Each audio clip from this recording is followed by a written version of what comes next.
Chocolate-covered Fluffernutter rice cake bites. Hello, Nashlets, and welcome to today's edition of Noshing with Nashies. We have an easy treat to beat the heat here in the form of these chocolate-covered Fluffernutter rice cake bites. Easier than a popcorn ball and a lot of fun to make, and you can play with the flavors any which way you want. That recipe will be down there in the description, but let's head into my kitchen and see how I made it.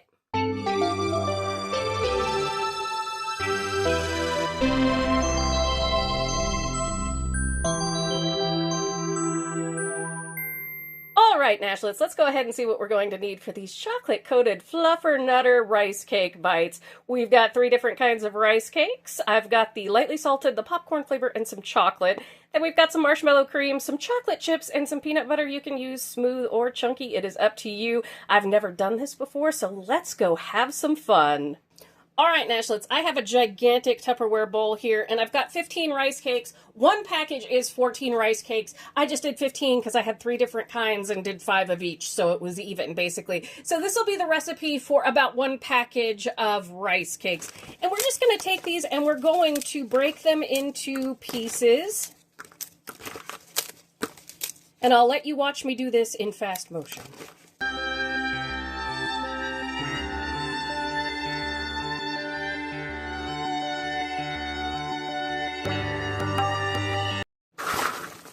All right, you can see here about the sizes. Now, you don't want to crush these into powder. You basically want them like bite-sized pieces. You know, think we're making clusters here. Plus, it's really fun to do this from a sensory perspective. And then we're just going to mix everybody together so that we distribute the flavors. Again, you can do like me and do multiple flavors. I did popcorn, lightly salted, and then the chocolate. You can do any which one you want. Now, let's head over to the stove and melt up our Fluffernutter part. All right, Nashlets, we're doing double boiler method here. I have a saucepan that's got just a little bit of water in the bottom, and then I have my measuring cup here. And I've got about 2 cups of our marshmallow cream and then about 1 cup of peanut butter. I've just got my stove at medium heat, and we're just gonna melt this down until everything is incorporated and it's nice and loose. You can do this in 30-second increments in your microwave, stirring. That's perfectly fine. I'm just doing it on the stove so I have a little bit more control since I've never done this before and I'm shooting a video doing this. I want to make sure that I don't accidentally burn something, basically. So let's just go ahead and melt this down, and then we will head back over to our bowl and coat it.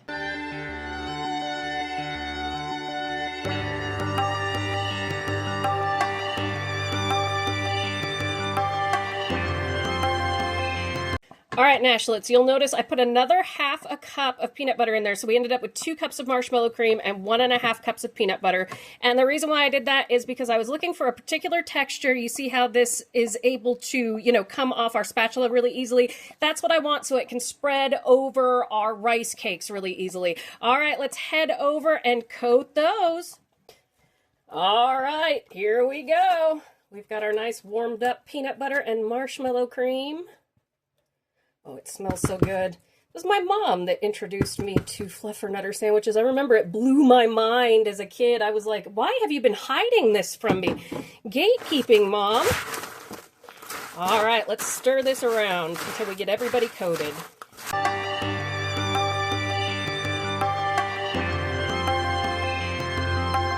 All right, Nashlets, we've got everybody coated with just a little bit of that marshmallow and that peanut butter mixture. I've got it in this big bowl, so I'm just going to stick it in the fridge for a little bit just as it is so it can cool down. That marshmallow cream, that peanut butter can kind of set. You can stick it in your freezer too. And then what we're going to do is I'm actually going to move this into a metal bowl at that point, and we're going to do the melted chocolate portion. And that's how we get our Fluffernutter rice cakes. I'll see you in a bit, Nashlets. All right, Nashlets, on to the next part. This is that double boiler again, so it is just a saucepan with some water in the bottom.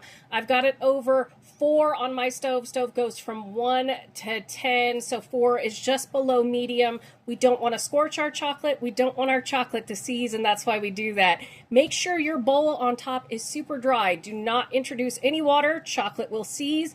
Low and slow with this is the way to go on the stove top.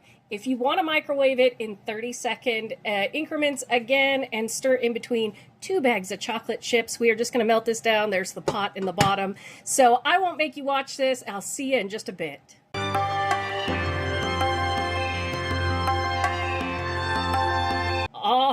right, that took just a few minutes. You can see we are at a nice liquidy consistency. Make sure you have a baking sheet or a cutting board or something coated with some parchment paper in a minute for us to do this. But what we are going to do is we are going to run from the stove over to our bowl and coat up our Fluffernutter rice cakes.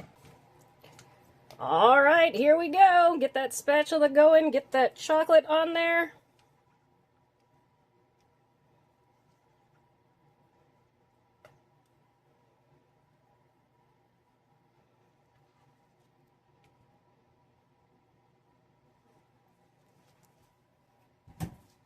And stir, stir, stir. Oh, this is so much fun getting your hands in this, Nashlets. It's also way more effective than using a spoon or a spatula. Oh yeah, that was the perfect amount of chocolate, so it was definitely 2 bags. So we're doing basically 1 thing of rice cakes, even though I used 3 different kinds. And then the total is going to be 2 cups of Fluffernutter, 1.5 cups of peanut butter. You could easily go 2 cups of peanut butter on that, melt that down. And then 2 bags of chocolate chips of your choice. And of course you can top this if you like with sea salt or anything else. All right, everybody's coated, so let me go ahead and grab my sheet pan with parchment paper and we'll load it up. All right, Nashlets, you can see my ugly old sheet pan here coated in the parchment paper. Now I've got my bowl of my treats over to the side here, and what we're going to do is we're just going to take out pieces like so, put them on our parchment paper into about the sizes that we want, and then we're going to stick it in the freezer for just a little while, and then we will have these beautiful treats. All right, Nashlets, I'll let you watch this in fast motion.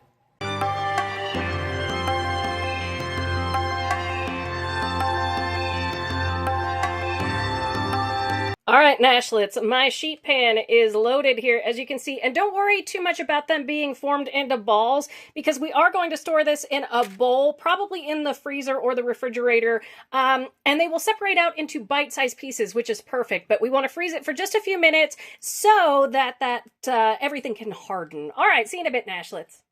All right, Nashlets, these froze up amazingly well, so they firmed into our little clusters perfectly. They taste amazing. I wasn't sure how it was going to turn out because this is a first for me just trying this out. I mean, just an absolutely wonderful treat. They will definitely store in the refrigerator easily now that they're set. So let's put them in a bowl. And yes, I know exactly what they look like, but trust me, they taste really, really good. Let's put them in a bowl and they will keep for about 5 days. And here we have them in the bowl, all broken into nice, perfectly sized clusters. This is a perfect treat to make for a summertime movie night. I mean, if you're like me, popcorn gets in your teeth and it's just a little bit annoying. And with this, you don't get that and you get all the flavors that you want. You can experiment with different things. Again, the recipe will be in the description for these chocolate-covered Fluffernutter rice cake bites. Thank you so much for joining me for today's fun summer edition of Noshing with Nashies. And remember, if you come to a fork in the road, pick it up and have a nosh with Nashies. Please like, comment, share, and subscribe. Consider becoming a member and check out those other amazing recipe videos by me on your screen. I will see you in the next one, Nashlets. Bye!